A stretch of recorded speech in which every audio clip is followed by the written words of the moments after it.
A janitor, Madeline Shaw repeated, letting the word hang in the air between them like a bad smell. She picked up her wine glass, her manicured nails tapping against the crystal. I see. So, while I spend my days building a global empire, you spend your nights polishing the floors it's built on. Tyler Holt met her gaze without flinching, the sting of her words dulled by years of practice. It's a steady job, he said, his voice even. It means I'm always there to pick up my daughter, Daisy, from school. That's what matters. Madeline gave a tight, dismissive smile, her eyes already scanning the restaurant for her escape. Of course, she said, her tone making it clear she thought the opposite. A family man. She placed a credit card on the table with an air of finality, ending the disastrous date and, with it, any thought of the man sitting across from her. The waiter, sensing the Arctic shift in the atmosphere, hurried over. Is everything all right, Miss Shaw? Perfectly fine, Arthur. The evening has just reached its natural conclusion. She stood, the silk of her blouse whispering as she smoothed it down. The garment probably cost more than Tyler's monthly rent. Her gaze performed a final, cold sweep over him. Our mutual friend Chloe has a rather eclectic sense of humor. Now Tyler understood the setup. Chloe had been evasive about what Madeline did for a living, describing her only as a force of nature. To Madeline, Chloe had described him as grounded, a man who was solid to the core. Both descriptions were true, but they were truths from different universes. Chloe, in a naive and hopeful gesture, had omitted their professions, hoping they might connect as people before their statuses built a wall between them. The gesture had just backfired in spectacular fashion. Chloe means well, Tyler said, the words tasting like sawdust. Perhaps. Madeline's attention was already gone, captured by the vibrating phone in her hand. A string of notifications lit up the screen, pulling her back into a world of market fluctuations and hostile takeovers. Enjoy your janitorial duties, Tyler. She turned and walked away without a second look, her heels clicking a sharp, authoritative rhythm on the polished floor. Tyler sat alone at the table, the half-eaten bread basket and 2 glasses of expensive wine looking like relics from a failed treaty negotiation. He wasn't angry. Anger was a luxury, an energy better spent on packing Daisy's lunch or fixing a squeaky floorboard. What he felt was a familiar, bone-deep weariness of being measured against a ruler he had no interest in using. He picked up the bill, slid Madeline's platinum card back to her side of the table, and pulled his own worn leather wallet from his back pocket. He'd learned long ago not to accept a thing from people who looked down on him. After paying, he walked out into the cool night air. The city was a glittering web of light and ambition. He dialed the number that mattered most. Everything okay, dear? Mrs. Gable's voice was a warm blanket. Everything's fine, Tyler lied smoothly. Date's over. How's Daisy? Any trouble? Not a peep. She's fast asleep, dreaming of dragons, I imagine. You have a good one, Tyler. A real angel. A genuine smile finally touched his lips. Yeah, she is. I'm heading to my shift now. I'll see you in the morning. He ended the call as a black town car purred to the curb across the street. Madeline emerged from the restaurant and slid into the back seat, the door closing with a soft, expensive thud. The car melted into the river of headlights. Inside, Madeline's fingers flew across her phone screen, firing off emails. A janitor. Chloe had set her up with a janitor. The sheer absurdity of it was an insult. A familiar coil of restless anger tightened in her gut. It was too early to go back to her sterile penthouse. Sleep was out of the question. Change of destination, she said, her voice sharp. Take me to the Obsidian Point. Work was the only cure for this agitation. She would bury her frustration under a mountain of quarterly reports. An hour later, Tyler swiped his ID card at the service entrance of the same building. The 50-story tower of black glass and steel pierced the night sky, a monument to a world he only serviced. He changed into his gray overalls in the deserted locker room, the familiar scent of industrial cleaner a strange sort of comfort. His life was built on routines, and there was a quiet strength in that. His shift began on the lower levels. The vast, silent lobbies gleamed under his buffer, reflecting a distorted, faceless man in gray. He worked his way up, floor by silent floor. He knew the building's secrets. The service elevators not on the official blueprints, the ventilation ducts big enough to crawl through, the schematics hidden in maintenance closets. He knew its bones. As he reached the 40th floor, he paused, looking out the panoramic windows at the city spread below. From up here, you couldn't tell the difference between a CEO and a janitor. Finally, he reached the 48th floor. The top. A single name was etched in frosted glass on the suite door. Shaw Industries. He wondered if she was up there right now, building her empire. He could almost feel her presence, a hum of restless energy vibrating down through the steel. He shook his head, pushing the thought away. He had a job to do. He was just turning his cart toward the service elevator when a low, deep rumble vibrated through the soles of his boots. It wasn't a sound, more of a feeling. A sudden, violent shudder from the building's core. The lights flickered again, and died, plunging the entire floor into absolute, suffocating darkness. For a heartbeat, there was only silence. Then, a distant, muffled roar echoed up from the depths of the tower. A split second of weightlessness followed the shudder. The emergency lights, designed to kick in during a power failure, flickered on for a brief, hopeful moment before a secondary tremor, sharper this time, shook the tower, and they died with a faint pop. Absolute darkness returned, accompanied by the high-pitched, insistent shriek of a fire alarm. The sound was thin and metallic, a stark contrast to the deep, guttural groan of the building settling around him. Tyler's training slammed into place, overriding any flicker of panic. He dropped to one knee, making himself a smaller target, though he didn't know from what. His senses, long dormant, snapped to high alert. Assess, orient, act. The roar had come from below, deep below, not a gas leak on an upper floor. This was structural. The air, already stale with recycled oxygen, now carried a new scent. Acrid smoke, the sharp tang of burnt wiring, and something else, something chemical, like bitter almonds. He pressed his hand flat against the floor. A steady, low-frequency vibration hummed through the concrete. The building was alive, and it was in pain. Inside her penthouse office, Madeline Shaw was thrown from her chair as the first tremor hit. Her laptop skidded across the vast expanse of her desk, crashing to the floor. "What in God's name?" she muttered, her initial reaction one of pure annoyance. A power surge? In the most technologically advanced building in the city. Unacceptable. She'd have the entire facilities management team fired by dawn.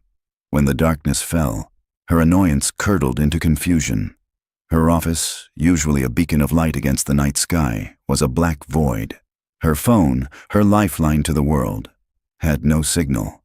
The emergency intercom on her desk, a direct line to security, was dead. She felt her way to the door, her hands tracing the cool, smooth wood until she found the handle. It wouldn't turn. A heavy, metallic thud echoed from the hallway as a fire shutter slammed down, sealing her in. "Hello?" she called out, her voice sounding small and thin in the oppressive silence. "Is anyone out there?" The only answer was the rising shriek of the alarm.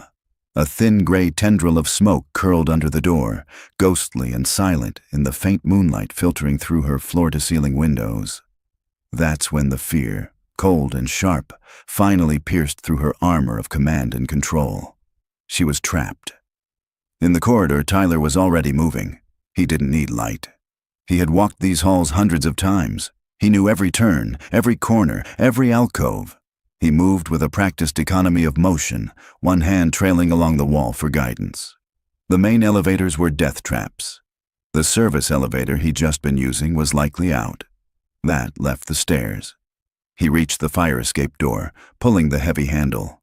It opened with a groan of protesting metal. The stairwell was a concrete chute of darkness, but the air was marginally clearer. Down. The only logical direction was down. Get to the ground floor, get outside, get to a phone. He had to call Mrs. Gable. He had to know Daisy was okay.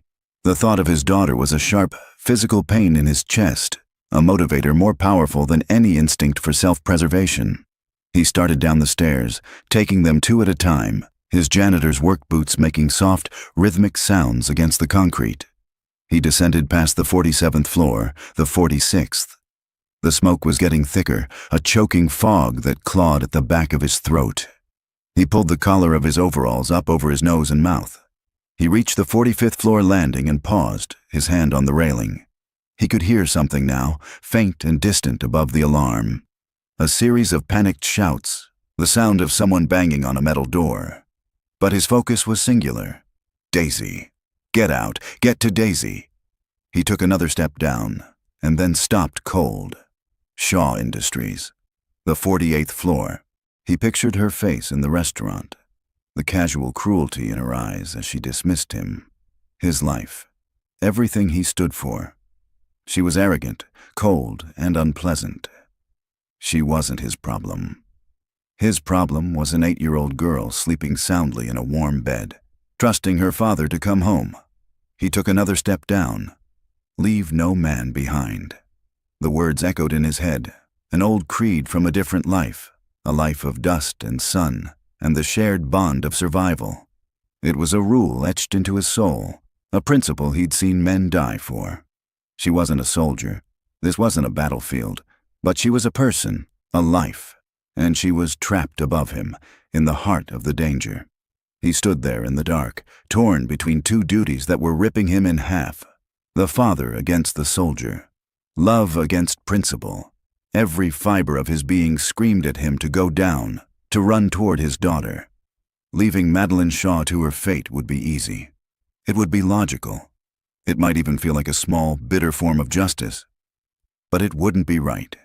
He knew, with a certainty that settled deep in his bones, that if he walked out of this building leaving her behind, he wouldn't be the man Daisy deserved as a father. He wouldn't be the man he had forced himself to become.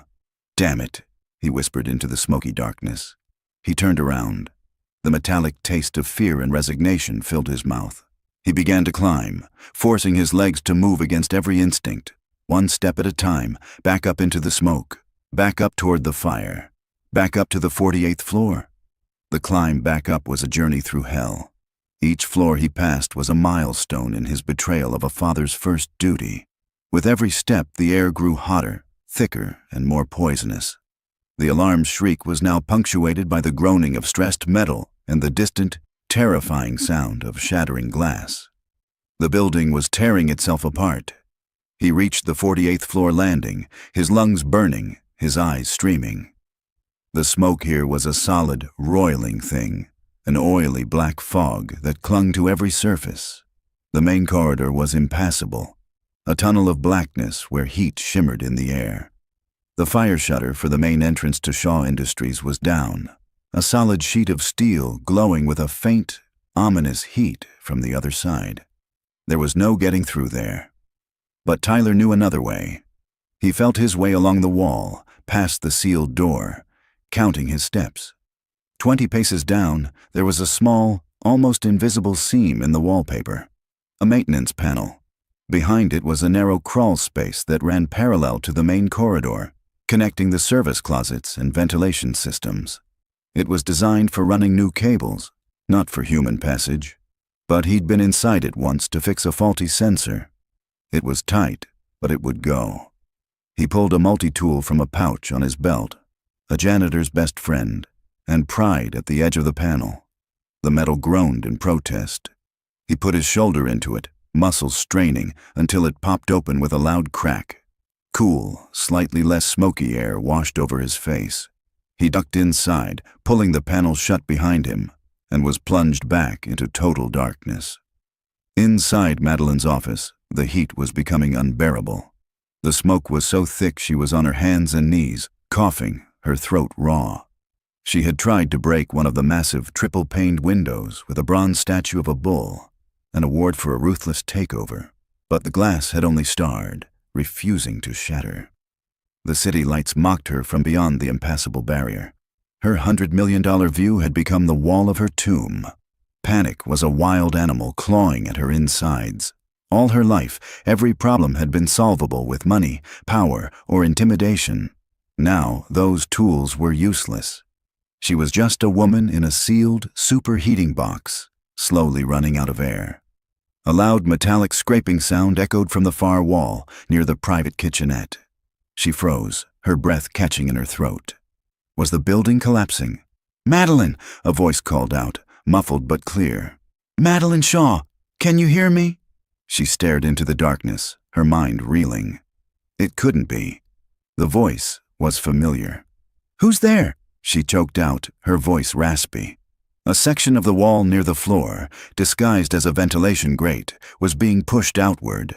A dark shape began to emerge. A man covered in soot, wearing gray overalls. It was him, the janitor. "Tyler?" she whispered, the name tasting like ash and disbelief.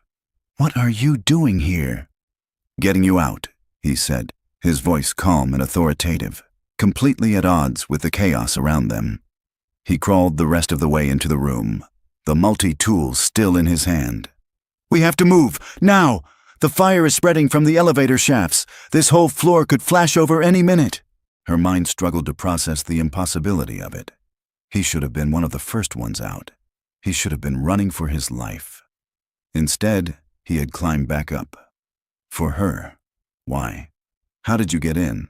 "Service crawl space. Now come on. I need you to follow my instructions exactly. No questions. Can you do that?" He was already moving toward her, his silhouette steady and sure in the gloom. The sheer audacity of it. The janitor giving her, Madeline Shaw, orders, was so jarring that it momentarily cut through her panic. "You expect me to crawl through a vent?" "I expect you to live," he countered, his voice hard. "The choice is yours. You can stay here and die in your corner office, or you can follow me and maybe see the sunrise. The fire doesn't care who you are."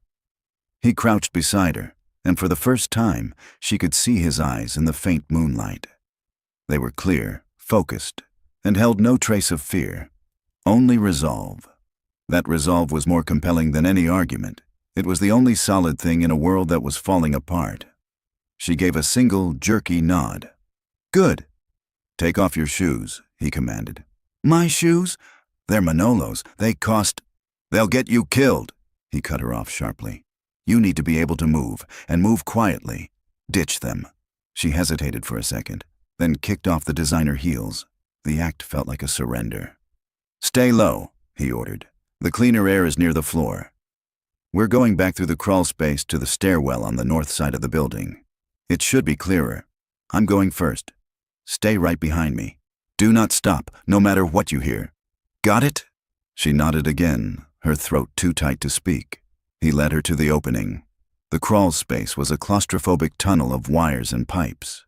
It was dark, dirty, and terrifying. It was also their only way out. He slipped inside, then turned and reached a hand back for her. She stared at his calloused, grease-stained hand, the same hand she had refused to shake just a few hours ago. Now it was a lifeline. Swallowing her pride, her fear, and the bile rising in her throat, she took it. His grip was strong and sure, pulling her from the suffocating heat of her office into the suffocating darkness of the crawl space. They moved in silence, the only sounds their own ragged breaths and the ominous groans of the building. Tyler led the way, his movements confident and certain. After what felt like an eternity, he stopped at another grate. "Stairwell C," he whispered, "should be here." He pushed the grate open. A wave of cooler, fresher air washed over them. They scrambled out onto the landing of another stairwell. It was still dark, but the smoke was noticeably thinner. "Okay," Tyler said, taking a deep breath. 48 floors to go." He took a step down, then froze.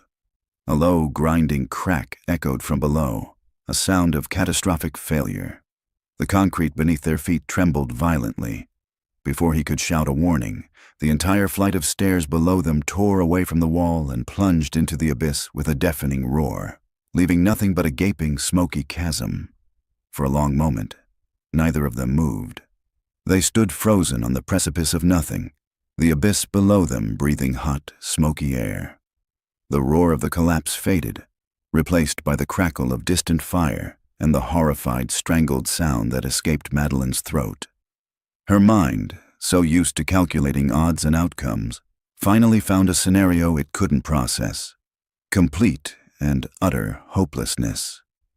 "We're dead," she whispered, her voice a hollow shell of its former authority. She sank to her knees, the rough concrete scraping her stockings, her body finally surrendering to the terror that had been circling her for the last hour. "It's over. We're trapped." Tyler didn't waste time with comforting lies.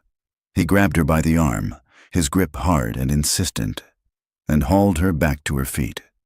"Get up," he ordered, his voice a low growl that cut through her despair. "You can die later. Right now, you move." "Move where?" she cried, gesturing wildly at the chasm. "There's nowhere to go." "She's right," he said, looking not at the drop, but at the ceiling. "We don't go down.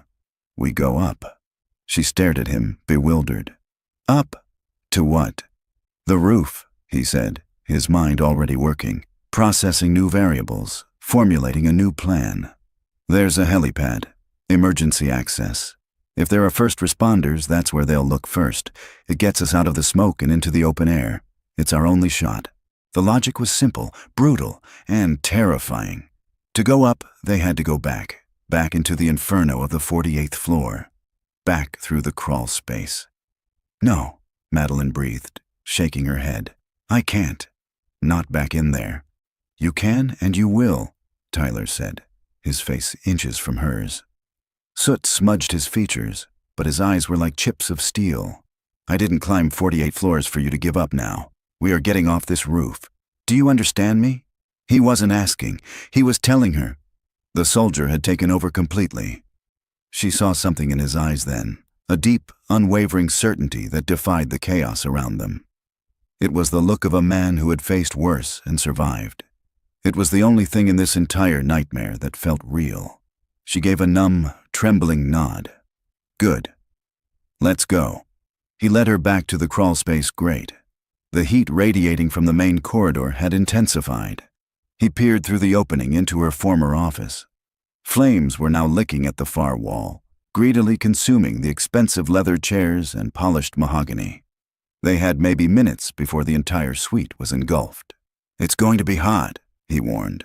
"We have to cross the main floor to get to the central server room.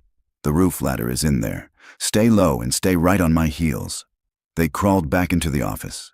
The heat was a physical blow, stealing the air from their lungs. Tyler didn't hesitate. He moved in a low crouch, his head on a swivel, scanning the room like a predator. He pointed toward a bank of cubicles. "Through there. It'll give us cover from the worst of the heat." They moved through the maze of the open-plan office, a hellscape of melting computers and burning paperwork. Madeline's world, the one she had built with ruthless precision, was being erased before her eyes. The air was a toxic soup of burning plastic and chemicals. She stumbled, her bare feet slipping on a piece of melted debris. A cry of pain escaped her as a shard of hot plastic sliced into her soul. Tyler was on her in an instant, pulling her behind a large metal filing cabinet. "You hurt?" he asked, his voice low and urgent. "My foot," she gasped, tears of pain and frustration welling in her eyes. Without a word, he ripped a strip of fabric from the sleeve of his own overalls. He knelt, gently took her foot in his hand, and quickly, efficiently, wrapped the wound. The gesture was so unexpectedly tender, so practical in the face of Armageddon, that it stunned her into silence. He wasn't gentle, but he was careful. "It'll hold," he said, pulling her back up. "We're almost there." They reached the server room door. It was a heavy, reinforced steel door with a sleek, dark keypad next to it. No power. The electronic lock was dead. "It's a magnetic lock," Madeline said, her voice hoarse. "We can't open it without power." Tyler ignored her. He was studying the frame, the hinges, the small gap between the door and the wall. Then his eyes landed on a heavy-duty fire extinguisher mounted on the wall nearby. He lifted it from its bracket. It was heavy, a solid steel cylinder. "Stand back," he said. He reversed the extinguisher, gripping the nozzle and hose. He braced himself, then swung the heavy base like a battering ram, aiming for the spot right next to the handle where the maglock was housed. The first blow landed with a deafening clang that echoed through the burning office. The door shuddered but held. "It won't work," Madeline shouted over the din. Tyler didn't listen. He swung again and again. Each blow was precise, powerful, and focused on the exact same spot. Sweat poured down his face, mixing with the soot. He was a machine of pure, focused intent. On the fifth strike, there was a sharp crack of tortured metal. The lock mechanism shattered. The door swung inward into the cool, dark server room. Inside, the air was clean and blessedly cold, the insulated room a sanctuary from the inferno outside. Racks of silent, dead servers stood like monoliths in the darkness, and against the far wall, a simple steel ladder was bolted to the concrete, ascending to a square hatch in the ceiling. "Go," Tyler said, breathing heavily, nudging her toward it. "Get moving." Madeline didn't hesitate. She scrambled up the ladder, her wounded foot throbbing with every step. Tyler was right behind her, his presence a solid, reassuring weight below. She reached the top and pushed against the hatch. It was heavy, but it moved. She pushed it open and clambered out, followed a second later by Tyler. The shock of the cold night air was dizzying. It was real, fresh, and beautiful. She took a deep, ragged breath, then another, coughing as her lungs expelled the smoke. For one glorious, fleeting second, she felt a wave of pure, unadulterated relief. They had made it. They were out. Then she stood up and looked around. The relief shattered into a million pieces. The helipad on the far side of the roof was a wreck, its surface buckled and twisted from the force of the explosion. Worse, the fire wasn't just below them anymore. It had found a way out. From a massive ventilation shaft near the center of the roof, a thick black pillar of smoke poured into the sky, shot through with angry orange flames. The roof wasn't a refuge. It was the top of a lit torch. The wind whipped across the rooftop, cold and sharp, a stark contrast to the waves of heat rolling off the burning vent. It tore at their clothes and carried the stench of chemical smoke, a smell that scraped the back of the throat. Madeline stared at the pillar of fire, her mind finally, truly breaking. The last vestige of hope, so briefly kindled, was extinguished. "No," she said, the word barely a whisper against the wind. "No, no, no!" She backed away from the edge, her eyes wide with a terror that went beyond the immediate threat. It was the terror of absolute finality. This is it. This is a 50-story coffin. Tyler grabbed her arm before she could retreat into a state of catatonic shock. "Hey, look at me." He forced her to meet his gaze. "I didn't drag you up here to give a eulogy. We're not done." "Done?" she shrieked, her voice cracking with hysteria. "Look around, Tyler. The helipad is a wreck and the roof is on fire. We have nowhere to go. We are going to burn to death up here." "Then we find another way off," he said, his voice a blade of pure certainty that cut through her panic. He released her and his gaze swept across the rooftop, not as a victim seeing a trap, but as a soldier surveying a battlefield. He cataloged every detail: the air conditioning units, the communication arrays, the raised skylights, the maze of pipes and conduits. And then he saw it. Tucked away near the western edge of the roof, a low, solid, concrete structure. A maintenance shed. "There," he said, pointing. "The BMU." Madeline followed his finger, her expression blank. "The what?" "Building maintenance unit," he clarified, already moving toward it. "The window washing rig." The cradle. A flicker of understanding, and then immediate dismissal, crossed her face. "That's insane. There's no power. It won't work. It'll have a manual override." He shot back over his shoulder, not breaking stride. "It's a safety requirement. A way to get it back to the roof if it loses power mid-operation." "But we don't want to get it back to the roof," she argued, stumbling after him. "We want to get it off. If there's a manual crank to bring it up, we can reverse it to take it down," he said. The logic was simple, desperate, and the only thing they had left. The path to the shed was treacherous. They had to pass within 30 feet of the main vent, which was now spewing embers along with the smoke. The heat was intense, a physical force that blistered the skin. "When I say go, you run." Don't stop until you reach that shed, Tyler commanded, positioning himself between her and the worst of the heat. Ready? Go! He gave her a push and she ran, her bare, bandaged foot screaming in protest. She didn't look back. She could feel the heat scorching her hair, the air so hot it felt like swallowing glass. She threw herself against the cold concrete of the shed, just as Tyler came up behind her, his face grim. The shed door was secured with a heavy-duty padlock. It might as well have been the door to a bank vault. Madeline slumped against the wall, her breath coming in ragged sobs. Locked. Of course it's locked. Tyler didn't answer.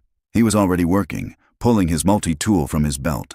He tried to pick the lock, his fingers surprisingly nimble despite their size, but the mechanism was too complex. Not going to work, he grunted, stepping back. He scanned the door again. His eyes narrowed in concentration. Okay, new plan. He handed her the fire extinguisher he'd used to break down the server room door, which he'd carried with him to the roof. When I get the door open a crack, I need you to wedge the nozzle in as hard as you can. Can you do that? She looked at the extinguisher, then back at him, confused. How are you going to... He was already at the side of the shed, straining against a long steel pipe that was part of the roof's railing system. With a groan of protesting metal, he managed to bend it back and forth until a section, nearly 6 feet long, broke free with a loud crack. It was heavy, but it was a lever. He jammed one end of the pipe into the seam of the door, near the hinges. Get ready, he grunted, putting all his weight on the free end. The steel door moaned, then buckled slightly. A tiny gap appeared. Now, he yelled. Madeline scrambled forward and shoved the extinguisher nozzle into the gap. Good! Hold it there! Tyler repositioned the pipe and levered it again, using the nozzle as a fulcrum. The gap widened with a screech of tortured metal. He did it again, and again. On the 4th try, the lock housing shattered and the door burst open. The inside of the shed was pitch black and smelled of grease and hydraulic fluid. Tyler found a set of emergency torches on a wall bracket and clicked one on. The beam cut through the darkness, revealing the complex machinery of the window washing rig's housing. A massive steel arm was folded back, with a small 2-person cradle suspended from it by thick steel cables. Okay, Tyler breathed, shining the light on the control panel. It was, as expected, completely dead. Now we find the release. He began searching the machinery, his hands running over gears and levers, his expression one of intense concentration. Madeline watched him, a strange feeling blooming in her chest, pushing past the fear. It was awe. He moved with such purpose, such competence. He was a man in his element, not because he was a CIO or a titan of industry, but because he understood how things worked. He understood failure points and stress tolerances, leverage and mechanics. The world she had dismissed as mundane and insignificant was now the only world that mattered. How do you know this? She asked, her voice quiet. How do you know what to do? He didn't look up from his work. I was a combat engineer in the Army. My job was to build things, fix things, and blow things up. After that, part of being a janitor is knowing how the building breathes. You learn where all the bones are, the parts nobody else ever looks at. His words were not an accusation, but a simple statement of fact, and they landed with more force than any insult. Ah, he said suddenly. Here we are. His light settled on a heavy, recessed wheel with a handle that folded out from its center. Manual crank. This will move the arm. He found another lever nearby, painted bright red. And this should be the brake release. He put his shoulder into the crank and turned. It barely budged.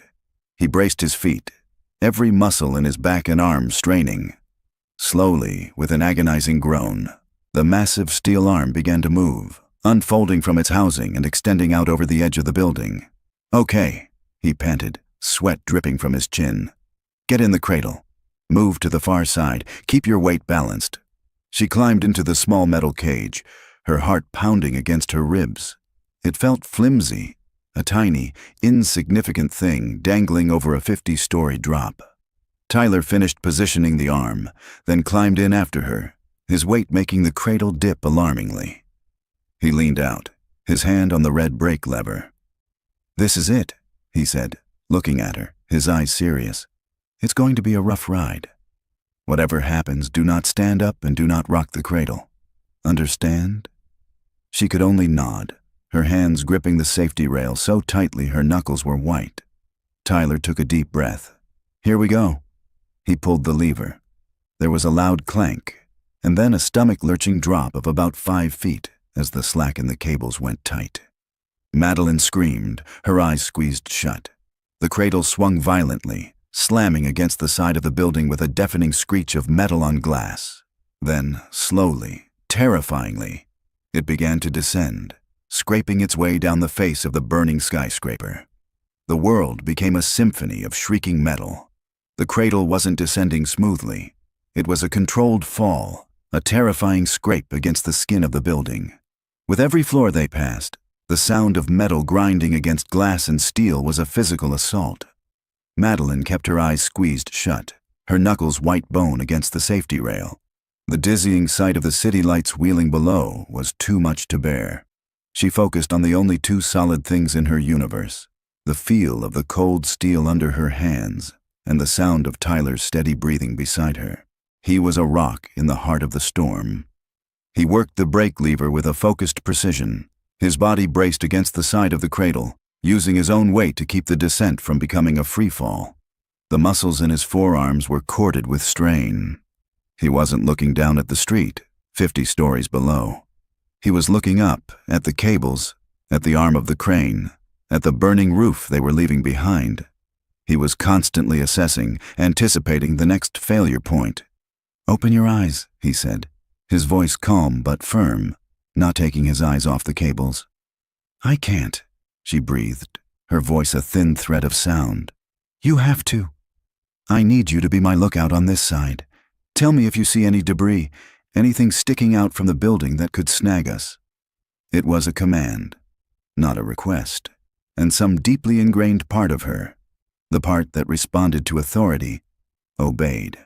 She forced her eyes open, blinking back tears. They were passing the 42nd floor.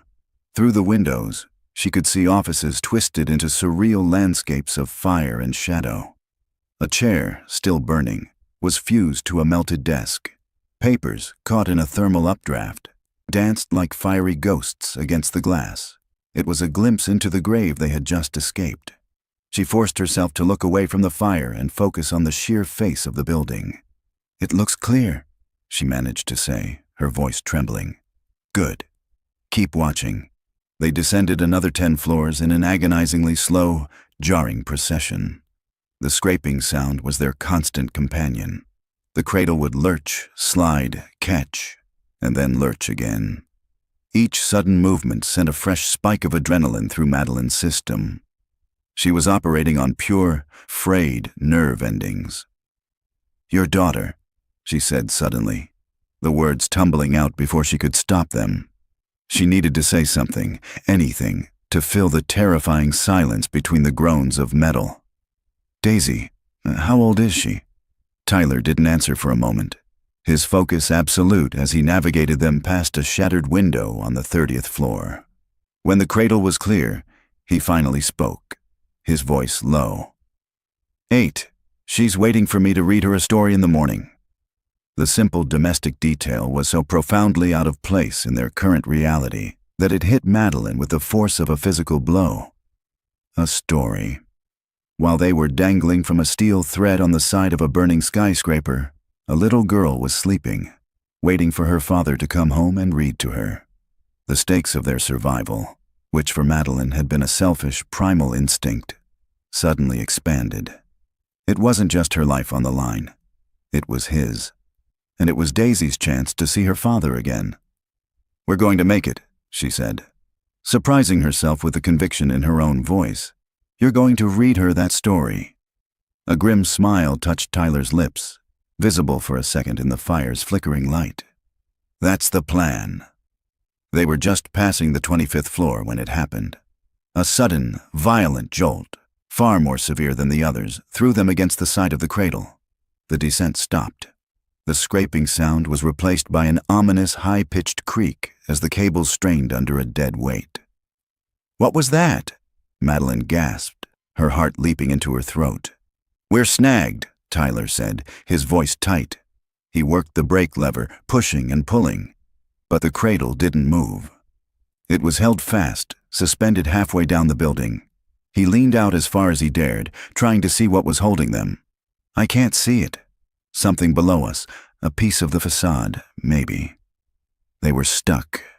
The realization was a cold wave of dread.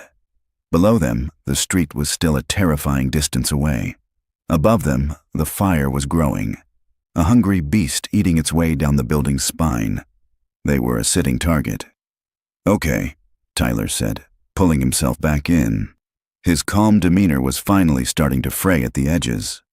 A muscle jumped in his jaw. "Okay, we have to shift the weight.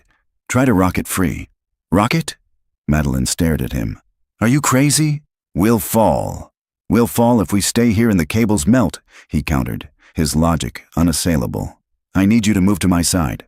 On 3, slowly, no sudden movements."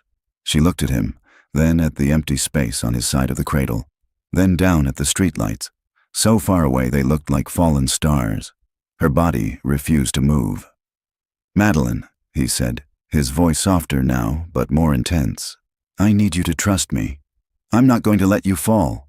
She met his eyes, and in their depths, she saw not just determination, but a profound sense of responsibility. He wasn't just trying to save himself. He was trying to save her. The janitor she had mocked was putting his life on the line for her, and he was asking for her trust. She took a deep, shuddering breath and nodded. "Okay, on 3. 1, 2, 3. She moved, a slow, deliberate shuffle, her hands never leaving the rail.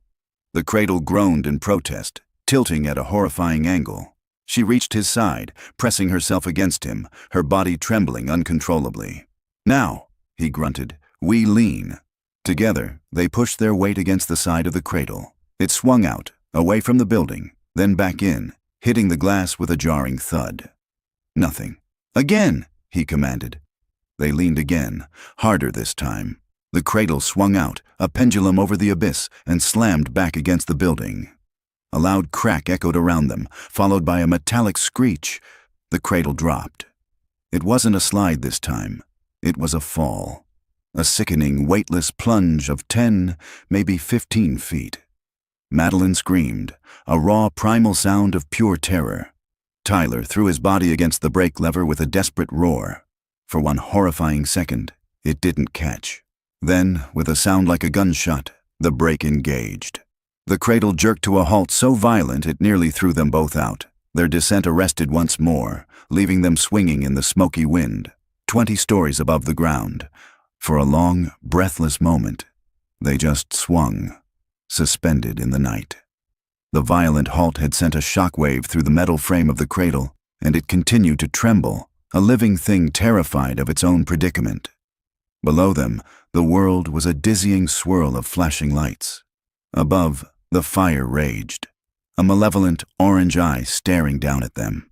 Madeline was plastered against Tyler, her face buried in his shoulder, her body racked with tremors that had nothing to do with the cold.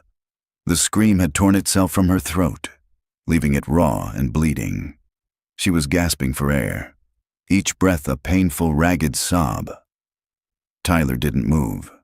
He kept his body pressed against the brake lever, his entire weight holding it in place, his knuckles white.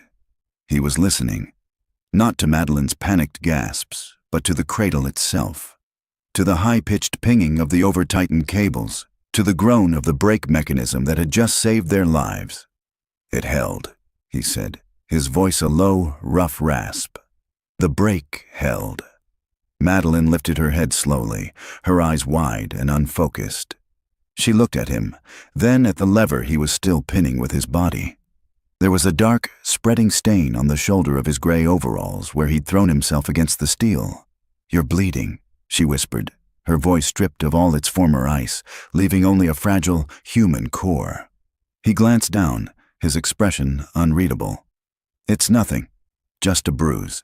He slowly, carefully began to release the pressure on the lever. The cradle gave a terrifying lurch, dropping another 6 inches with a sickening clank before catching again. He froze, his entire body rigid.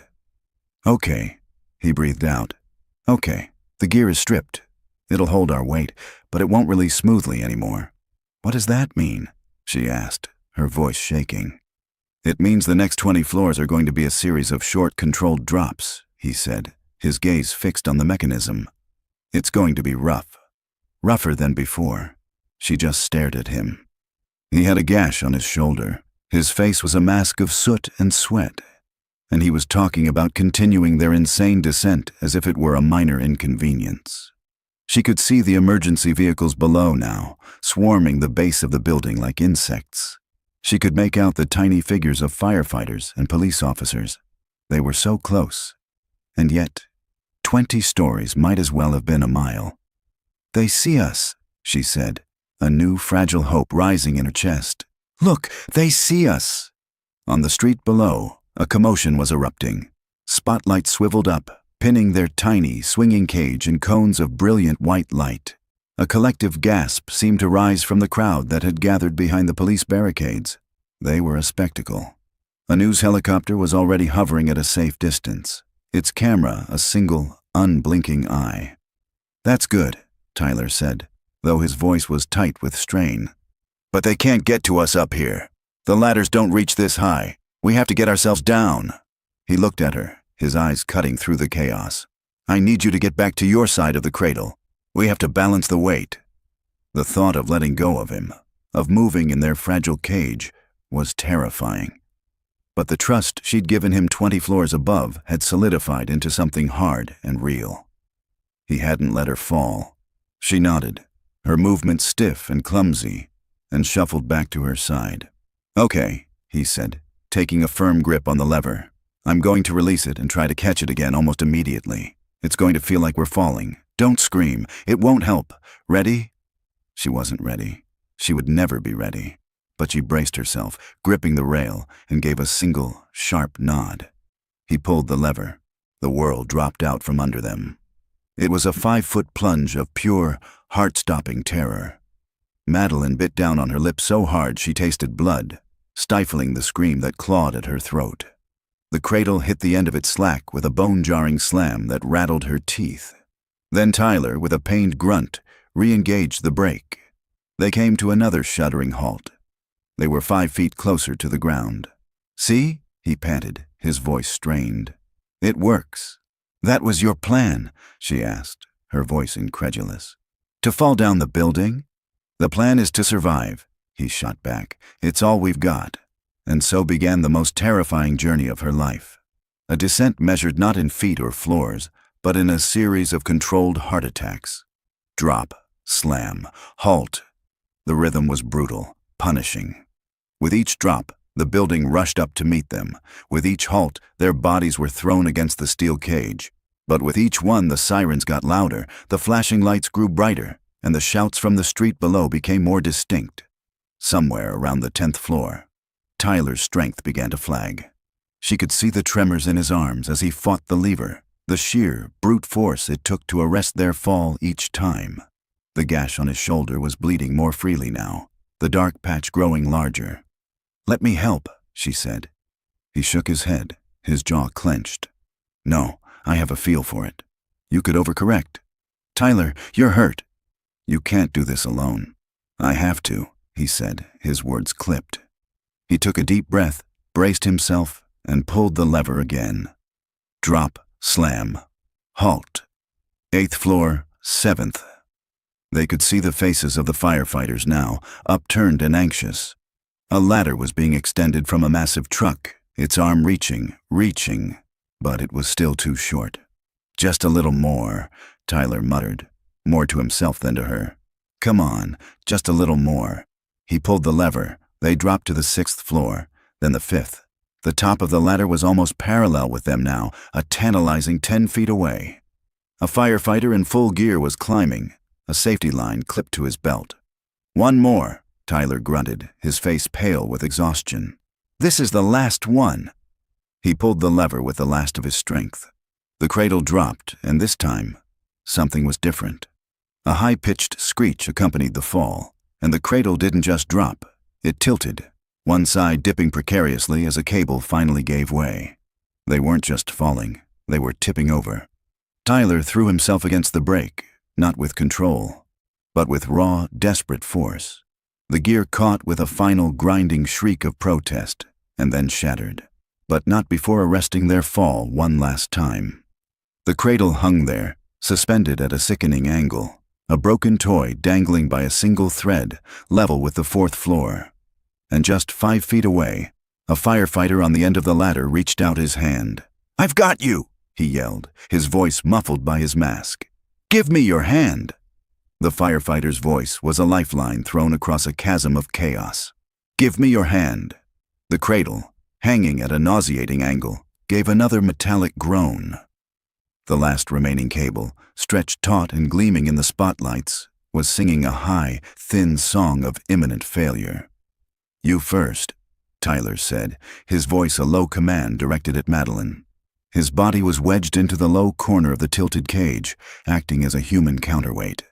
She stared at him, then at the firefighter's outstretched glove, then back at Tyler.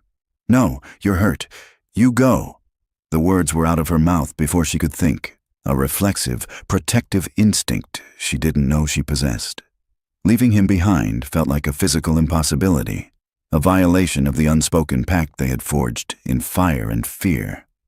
"That's an order, Shaw," Tyler grunted, the name a strange echo of their disastrous date. "I'm heavier.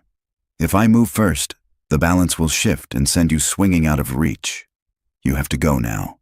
"He's right, ma'am," the firefighter yelled, his voice urgent. "That thing's not going to hold." "We need to move." As if to punctuate his words, a strand of the steel cable snapped with a sound like a rifle shot. The cradle dropped another foot, swinging wildly. Madeline screamed, her grip on the rail the only thing keeping her from being thrown out. That was it. The debate was over. Fear, sharp and absolute, made the decision for her. "Go!" Tyler roared. She didn't think. She scrambled over the tilted edge of the cradle, reaching across the terrifying gap. The firefighter grabbed her wrist, his grip like a vice. For a heart-stopping second, she was suspended between the broken cradle and the ladder, her feet dangling over the street below. He hauled her across, pulling her into the relative safety of the ladder's rungs. She collapsed against him, her body a dead weight, her legs refusing to hold her. "Gotcha," the firefighter said, his arm a solid bar around her waist. "You're safe now. Just hold on." But she wasn't looking at him. Her eyes were fixed on Tyler. He was still in the cradle, alone, preparing to move. He looked impossibly small and vulnerable against the backdrop of the burning building. He met her gaze. For a fraction of a second, the world fell away. The sirens, the shouts, the roaring fire, and there was only the silent, desperate communication between them. He gave her a single, sharp nod. "I'm coming." Then he moved. He didn't climb. He launched himself, a powerful, desperate leap from the tilting edge of the cradle toward the ladder. It was a movement of pure, explosive force. The last of his reserves poured into a single life-or-death gamble. He was in midair when the final cable snapped. It parted with a deafening final crack. The cradle, free of its last restraint, plunged toward the earth. It fell in eerie silence for a moment, before crashing onto the street below with a cataclysmic, bone-shattering impact of twisting metal and shattering safety glass that echoed through the canyon of buildings. Madeline screamed his name, a raw, ragged sound of loss, but his fingers had found the ladder. He was clinging to a rung, his body swinging violently. The firefighter, reacting with lightning speed, grabbed the back of his overalls, pulling him securely onto the ladder just as his grip began to fail. "I've got him!" the firefighter yelled down. "He's okay." They're both okay. A roar went up from the street below, a wave of collective, vicarious relief from the hundreds of people watching the real-life drama unfold. Tyler sagged against the ladder, his head hung low, his body finally surrendering to the crushing weight of exhaustion. He had made it. They both had. The descent down the ladder was a blur. The closer they got to the ground, the more the reality of their situation crashed in on them. The air was thick with smoke and the shouts of emergency personnel. The heat from the building was a blast furnace, even from 100 feet away. When their feet finally touched solid ground, it felt unsteady, alien. A team of paramedics immediately swarmed them, separating them, their voices a barrage of professional, urgent questions. Someone wrapped a thick wool blanket around Madeline's shoulders. Another paramedic was shining a light into Tyler's eyes. They were in the heart of a controlled whirlwind. Police officers were pushing back reporters, firefighters were shouting orders, and the noise was a physical thing, pressing in from all sides. Amid the chaos, Madeline's eyes found his. He was sitting on the bumper of an ambulance, a paramedic trying to assess the wound on his shoulder. He looked exhausted, broken, and more heroic than any man she had ever met. He looked up, and for a moment, their gazes locked across the chaos. In that look, 1,000 things were said without a single word. Gratitude, disbelief, a shared trauma that had irrevocably bonded them. She saw the quiet janitor, the brave soldier, the man who had climbed back into hell for a woman who had shown him nothing but contempt. And he saw not the ruthless CEO, but the terrified woman he had pulled from the fire, the person whose life he had inexplicably, irrevocably tied to his own. She took a step toward him, 100 questions on her lips. "Tyler, But a paramedic gently but firmly guided her toward a different ambulance. "Ma'am, we need to get you to the hospital. You're in shock, and that foot needs to be looked at." Another paramedic was tending to Tyler. "Sir, we need your name for our records." "Tyler Holt," he said, his voice hoarse. "Any family we should contact?" the medic asked, wrapping a pressure bandage around his shoulder. The question seemed to bring Tyler back to himself. His eyes, which had been dazed, suddenly sharpened. His entire posture changed. The soldier and the survivor vanished, replaced by something far more powerful. The father. "My daughter," he said, his voice thick with a new urgency. "Daisy, I need to call her sitter. I have to let them know I'm okay." He fumbled for his wallet, his hands shaking. "I have to get to my daughter." Madeline heard him. And in that moment, she finally understood. His courage wasn't for her. It wasn't about some abstract code of honor. It was all for that little girl. Everything he did, from working a job he hated to climbing a burning building, was for Daisy. His quiet life, the one she had mocked as unfulfilling, was in fact the most fulfilled life she had ever encountered. It was a life built on a foundation of pure, unconditional love. And the realization hit her with the force of a physical blow, leaving her breathless. "We have to go, ma'am," her paramedic said, guiding her into the ambulance. "Wait," she protested, looking back at Tyler. "I need to talk to him." But it was too late. The doors of her ambulance were closing, shutting him out. Through the rear window, she watched as they loaded him into his own ambulance. Her last image was of him, sitting on the gurney, his head in his hands, not from pain or exhaustion, but from the overwhelming, desperate need to get back to his child. The ambulance pulled away, its siren joining the cacophony of the city, and she was alone, speeding into the night. A profound, aching sense of unfinished business settling deep in her soul.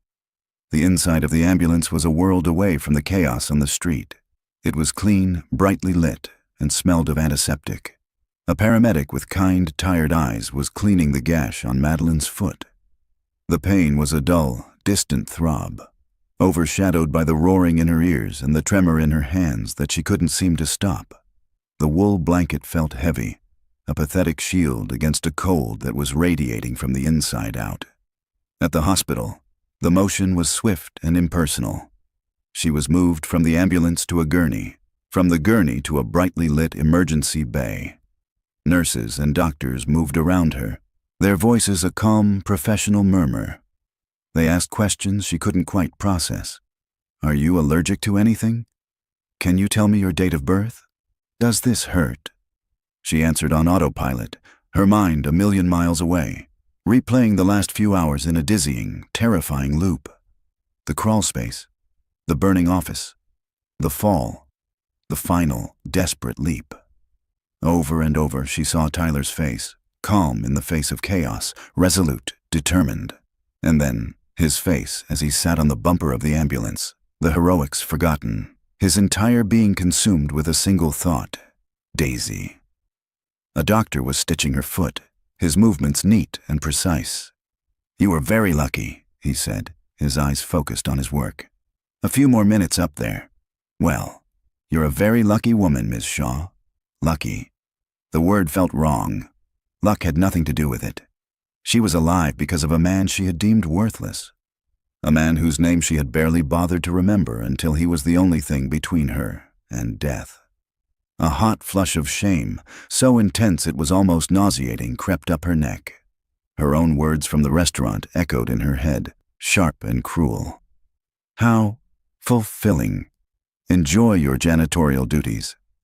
"I need my phone," she said suddenly, her voice raspy. A nurse looked up from an IV bag.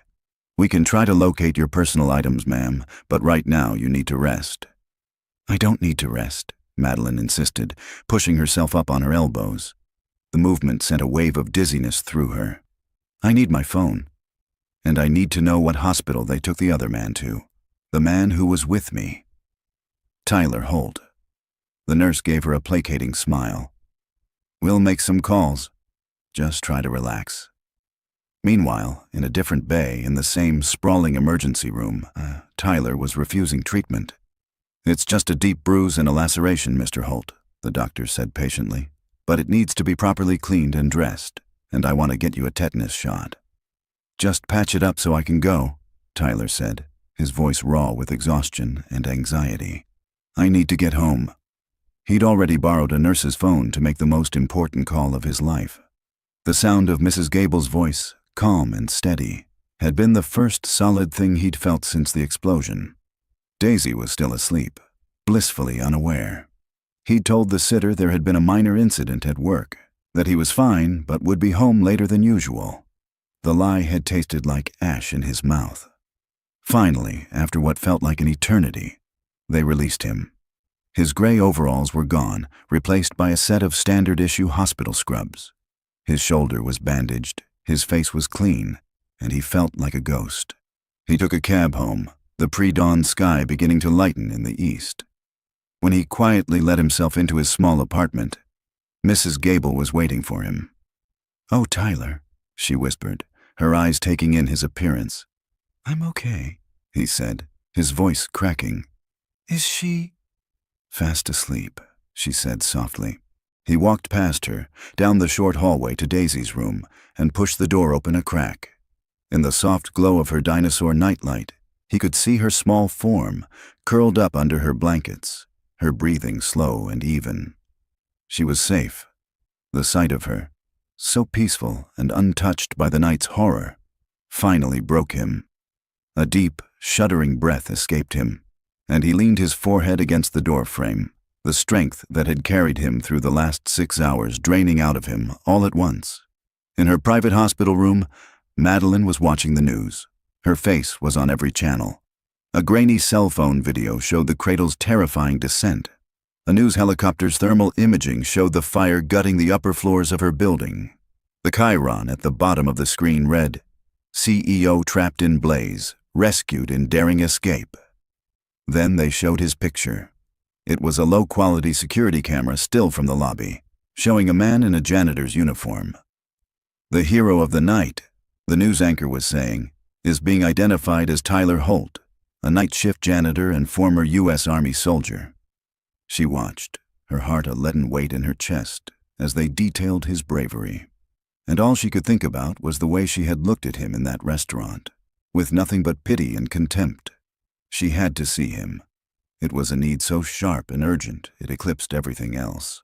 An apology wasn't enough. She didn't know what she wanted to say, but she knew she had to say it to his face. She called her assistant. "Find out where Tyler Holt lives," she said, her voice clear and firm, "and have a car ready for me in an hour. I'm checking myself out." An hour later, there was a soft knock on Tyler's door. He opened it a few inches, expecting reporters. It was Madeline. She stood in the dim hallway of his apartment building, looking as out of place as a diamond in a toolbox. She wore simple trousers and a soft sweater. Her hair was pulled back, her face pale, and one of her feet was in a bulky medical boot. She was holding a large, steaming cup of coffee. "What are you doing here?" he asked, his voice weary. I had to. I brought you coffee. She held out the cup. He didn't take it. I don't drink coffee, he said, the words a faint echo of their date. Her face fell. Oh, right. I'm sorry. Can I come in, please? He stepped back, opening the door wider. She walked in, her eyes taking in his small, tidy apartment. I don't know what to say, she began, her voice trembling. Thank you it's not enough. You saved my life. Anyone would have done the same, he said. No, she insisted, her voice sharp with conviction. They wouldn't have. I was wrong about everything. I need you to know that I see you now. I see you. A small sound from the hallway made them both turn. Daisy stood there, rubbing the sleep from her eyes, her pink dinosaur pajamas rumpled. Daddy? She said, her voice small. Who's that? The tension in the room instantly vanished. Tyler knelt, opening his arms. Hey, sweet pea, come here. Daisy ran to him, burying her face in his good shoulder. He stood up, holding her. This is a friend, Daisy, Tyler said. Her name is Madeline. Hi, Daisy said shyly. Hi, Daisy, Madeline replied, her voice thick with emotion. She looked at the two of them. A perfect, unbreachable unit. She finally understood. He hadn't been saving her. He'd been fighting his way back to this. Are you the princess Daddy met? Daisy asked. Madeline's breath caught. She looked at Tyler. A faint flush crept up his neck. You have a castle? Daisy pressed on. Madeline managed a small, watery smile. I did, she said softly, but it burned down. The simple, honest answer seemed to satisfy the little girl. Madeline knew it was time to go. She was an intruder here. She placed the untouched coffee cup on a small table. I should go. I'm sorry again for everything. Her hand was on the doorknob when Tyler's voice stopped her. Madeline! She turned back. He was still holding Daisy, his face etched with exhaustion. You were right about one thing, he said. It is a fulfilling job. She looked at him, at the fierce, protective love he had for his daughter, and she finally, truly understood. Yes, she said, her voice cracking. It is. She opened the door and walked out, leaving him in the quiet sanctuary of his home, the first rays of morning sun finally reaching her face. The city was still there. Her empire, or what was left of it, was waiting. But for the first time in a very long time, she felt like she was walking toward something real. The next morning, Tyler woke up on the couch to the sound of Daisy's giggles. He opened his eyes, every muscle screaming in protest, to see her sitting on the floor, surrounded by a mountain of brightly colored building blocks. The news was on the television, the volume low, but the image was unmistakable. The Obsidian Point, a smoking wound in the city skyline. The movie is still on, Daddy, Daisy said cheerfully. Tyler reached for the remote and clicked the screen to black. He couldn't protect her from the knowledge of what happened forever, but he could for a little while longer. The peace was shattered by a knock on the door, louder and more insistent than Madeline's had been. He looked through the peephole and his blood ran cold. It was a reporter, a woman with a microphone, and a cameraman was setting up behind her. They had found him. His phone began to buzz incessantly. Old army buddies, former neighbors, even his ex-wife had seen his face on the news. He ignored them all. He was in survival mode again, but this time, the threat wasn't fire. It was fame. By noon, 2 more news vans had arrived. His quiet residential street had been turned into a media circus. He was a prisoner in his own home. The final straw came when his doorbell rang again. The reporter was holding out a checkbook. Mr. Holt? My name is Cynthia Davies from Channel 8. We'd love to offer you a significant sum for an exclusive interview. He backed away from the door, a helpless, suffocating anger rising in his chest. He had to get Daisy out of here. But where could they go? His phone rang, an unlisted number. He almost ignored it, but something made him answer. It's Madeline. I saw the news, she said, her voice tight with an anger that was clearly on his behalf. The reporters. I am so sorry, Tyler. This is my fault. It's not your fault, he said tiredly. It's what they do. No, it's my fault because my profile is what's attracting them to you, she countered. And I'm going to fix it. I've retained a team. They're the best. They can be there in an hour. They will make this go away. But they can't act without your permission. Tyler's first instinct was to refuse. His pride, fierce and stubborn, rose in his throat. He didn't need her help. He didn't want her money. We don't need anything, he said, the words automatic. This isn't for you, she said, her voice softening but losing none of its intensity. This is for Daisy. Think about her, Tyler. She can't play outside. She can't go to school. She's a prisoner in her own home because of a choice I made, and a choice you made. You chose to save me. Let me choose to protect your daughter's childhood. Please. He closed his eyes. She had aimed her argument at the one weak point in his armor. He looked into the living room. Daisy was holding up a drawing for him to see. It was a picture of a smiling janitor next to a princess with a gold crown. The fight went out of him. Okay, he said, his voice barely a whisper. Okay, Madeline. For Daisy. The team that arrived was not what he expected. A calm, silver-haired man in a tweed jacket and a sharp-eyed woman in a pantsuit knocked quietly on his door. Within minutes of their arrival, they spoke in low, confidential tones to the reporters, handing each a thick, official-looking document.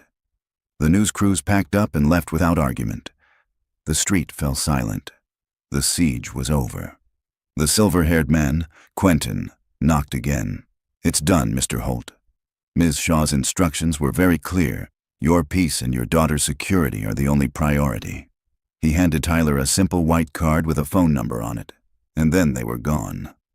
Tyler closed the door, the silence of his apartment feeling profound. He had just witnessed a display of power more absolute than any weapon. He felt a complicated, unsettling mix of relief and resentment. Is the movie over, Daddy? Daisy asked. Tyler looked at her, and the resentment melted away, leaving only relief. He knelt and scooped her into his arms. Yep, movie's over, sweet pea. In her hotel suite, Madeline was fighting a different kind of battle. The preliminary report from the independent auditors had landed. The fire suppression systems had failed because the primary power controllers were cheap, foreign-made counterfeits. It wasn't an accident. It was a betrayal. It was an act of greed so profound it was indistinguishable from murder. The thought sent a chill down her spine. The shared trauma was no longer a random event. She felt an overwhelming urge to warn him. She found herself dialing his number without a conscious thought. It's Madeline, she said when he answered. The fire, it might not have been an accident. He listened as she explained. He felt no surprise, only a weary, sinking feeling of recognition. Your address is public record now, she continued, her voice urgent. Whoever did this might see you as a loose end, a way to get to me. A cold dread crept up his spine. He looked at Daisy, who was humming to herself as she set up a tea party for her teddy bears. What do you want me to do, Madeline? He asked. I want you to let me help, she pleaded. I own a property an hour north of the city. There's a guest house. It's small, quiet, and behind a gate. No one would ever find you there. Please, do this for Daisy. She deserves a place where she can play outside without you having to look over your shoulder. He was already shaking his head, his pride rebelling. I can't accept that. Don't think of it as accepting anything, she said quickly. Think of it as a strategic relocation, a safe house, until this is over. He looked at his daughter, laughing as she poured imaginary tea. Madeline had aimed her argument at the one weak point in his armor. He closed his eyes, the fight draining out of him, replaced by a grim, reluctant acceptance. His life in this small apartment was over. Okay, he said, the word tasting like defeat and surrender. For Daisy. The guest house was from another world. It was a small two-bedroom cottage built of old stone and warm wood, nestled in a grove of oak trees a quarter-mile from the main estate house, which was a distant, scaffold-covered silhouette. A small stream gurgled nearby.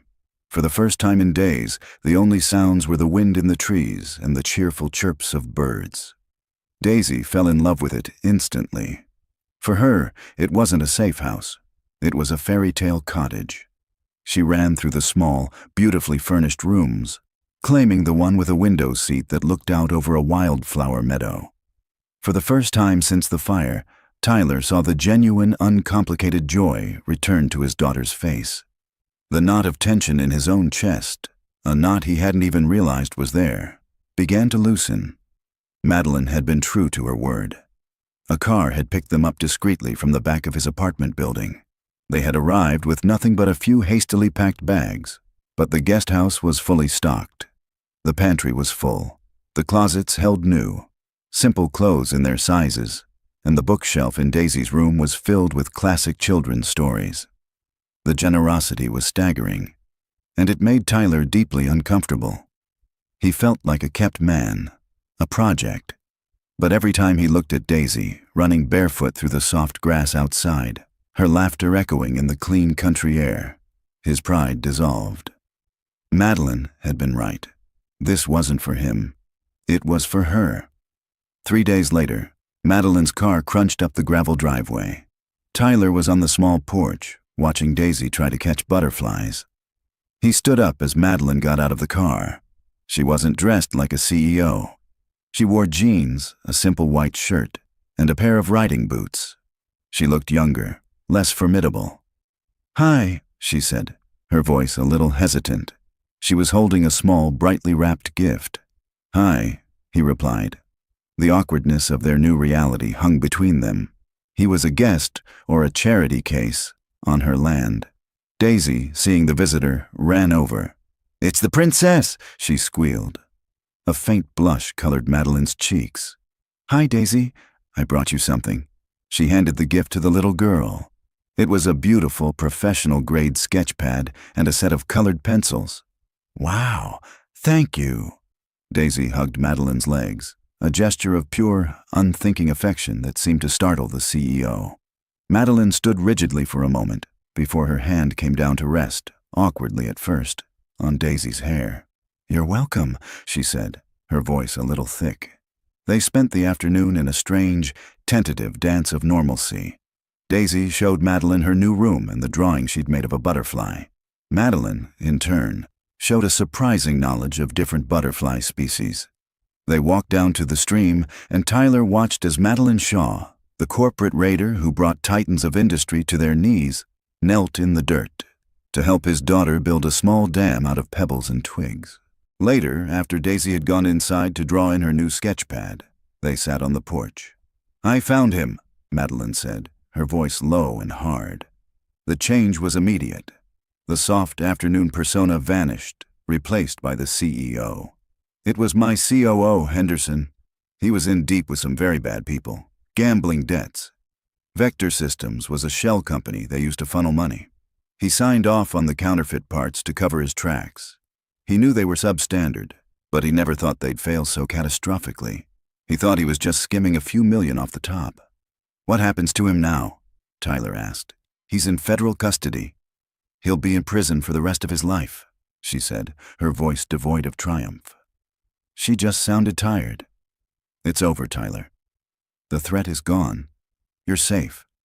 The words should have been a relief, a release, but instead, they felt like an eviction notice. He was free to go. He could pack up their bags, thank her for her charity, and go back. But go back to what?